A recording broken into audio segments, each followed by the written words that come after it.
Hi అండి అందరికీ మళ్ళీ ఒకసారి మహాశివరాత్రి శుభాకాంక్షలు. మీరు మీ కుటుంబ సభ్యులందరూ ఎప్పుడూ సంతోషంగా ఉండాలని మనస్ఫూర్తిగా కోరుకుంటున్నాను. నేనైతే దేవుడికి ప్రసాదంగా సేమియాలు, అంగూరాలు, బనానా, కందగడ్డ ఇవన్నీ పెట్టాను. అండ్ తర్వాత నారికల దీపం అయితే పెట్టుకున్నాను. ఫస్ట్ టైం చేశాను నేను, మంచిది అని చెప్తున్నారని చెప్పి అది ఎవరైనా చేసుకోవచ్చంట.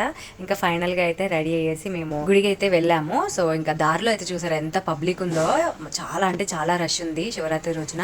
ఇది మెట్టుగుట్ట అంటారు. సో ఇక్కడ చాలా బాగా జరుగుతుంది. రామలింగేశ్వర స్వామి వెలిసారు స్వయంగా అని అంటారు. సో ఇంకా మేమైతే పైకి వెళ్ళాము.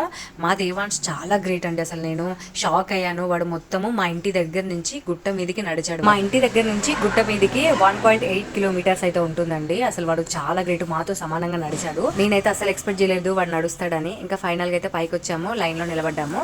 ఇంకా ఇక్కడ 10 రూపీస్ కి మా ముగ్గురికి అయితే బొట్లు పెట్టారు, నామాలు. ఇంకా చాలా వీడియోస్ ఉన్నాయి, పోస్ట్ చేస్తాను. Keep watching. Thank you so much for watching.